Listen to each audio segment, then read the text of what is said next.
The stories that we tell and that we live in are fundamentally ways that we deal with the complexity of the world.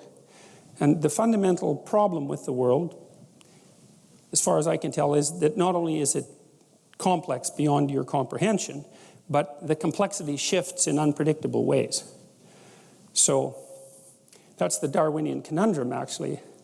That's why Darwinism seems to be a practical necessity with regards to the continuation of life, because the complexity changes unpredictably, you can't necessarily tell what's going to work in the future. And so the Darwinian process solves that by generating quasi-random variations and letting whichever one by happenstance happens to work in that environment survive. Now, it's not random precisely because the underlying structure is conserved. It's very rare that a child would be born with an extra arm or something like that. And like the skeletal structure that you inhabit is shared by animals going way, way back in evolutionary history. There's a lot of conservation in the evolutionary process, so there's variation within conservation. Like music, it's a good way of thinking about it. So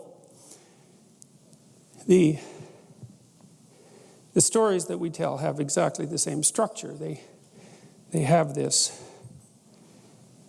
core element with variations. And so, all right, I'll turn to the stories. And so the first problem, as I mentioned, is a complexity problem. Things are just too complicated to get a handle on.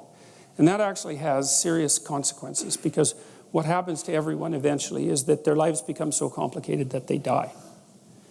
So, and many terrible things can happen to you on the way to dying as well that are complexity related, right? You can develop a serious illness that you can't get a handle on.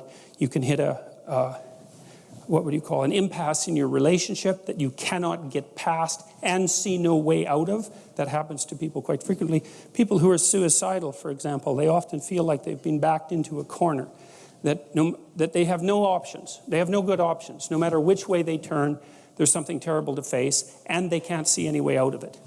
And sometimes that's more true than you'd like to think, because we also tend to like to think that people's problems are primarily psychological, but they're not. And that's one thing you learn quite rapidly as a clinician, is that most of the time people don't come to you because they have mental illness. They come to you because they have a complexity management problem. Their lives have got out of hand on them, and they don't know how to get them back under control. And so all sorts of things can do that. And then, of course, that can make you anxious or depressed. It can trigger all sorts of illnesses. But the fundamental problem is still that things have got beyond you. And that actually has a psychophysiological cost that isn't merely psychological. You have a limited amount of capacity from a resource perspective to deal with emergent complexity. There's just not enough of you. You'll exhaust your psychophysiological resources if you get into a situation that's too complex. Well, that's what the idea of chaos represents. It represents that underlying complexity that can manifest itself at any time. And it can manifest itself, for example, if you wake up in the morning and you feel an ache of some sort, and perhaps it's nothing, and you ignore it, but it gets worse, and you end up going to the hospital, and you find out, perhaps, for example, that you have pancreatic cancer, and you're going to live for 6 months, and that's the end of that. And so it's at that moment that you break through the thin ice that everyone walks on, and you see what's underneath. And what's underneath is the ineradicable complexity of life. And that's chaos. And now, it's taken people a long, long time to get a grip on this conceptual, what would you call it, conceptual schema.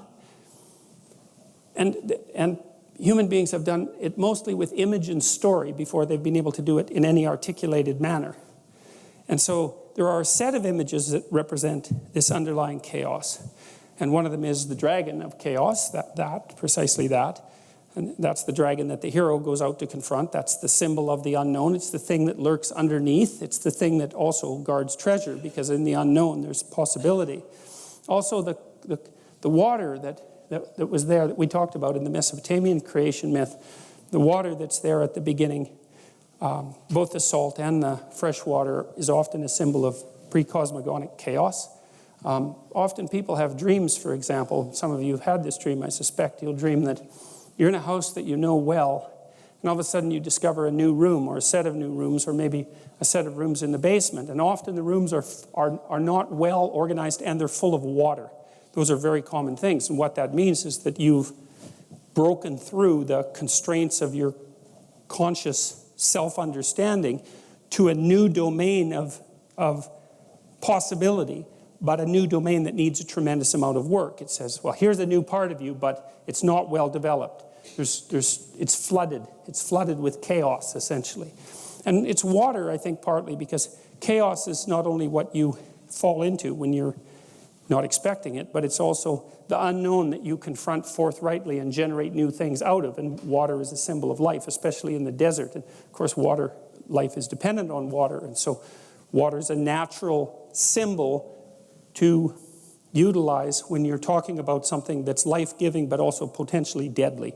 Because a little bit of water, well, that's a drink, but a lot of water, that's a shipwreck, right? And so, and those are the extremes.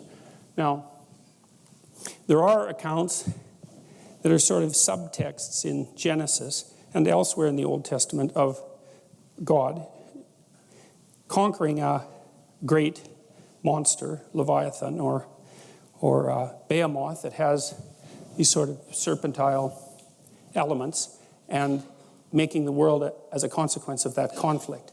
So there's this idea that the world-creating force, which we've talked about as the Logos, is the thing that continually confronts chaos, and that one way of thinking about chaos is as a predatory reptilian monster, and often one that lives in the depths or perhaps underwater. And part of that, I think, is because we actually use our predator detection circuit to do this sort of precognitive processing. And so the notion fundamentally is anything that threatens you instantaneously is something that your predator detection circuit should be working with. It's fast. It's fast. It's low resolution. It doesn't have a lot of ideas, but it's really, really fast. And that also accounts for our capability and tendency to very rapidly treat people who upset our conceptual structures as enemies of the predatory variety. We can fall into that in no time flat, because it's the archetype.